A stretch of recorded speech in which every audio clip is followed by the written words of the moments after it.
But the real reason why I'm jumping on here is to speak about the different sizes and why, or do they matter. So first of all, the way you measure a deck is from rail to rail. These are called rails. You can take a tape measure. Sometimes they're going to have a sticker. Other times they're not going to have a sticker. So the way you measure it is you're going to take this and you're going to measure it across. So this is 8 1/4. And that's the size. So the way the sizes work is they start from 7 1/2 and go all the way up to 9.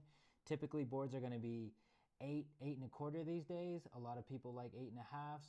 Back when I first started skateboarding, 7 3/4 or 7.75 was the most popular.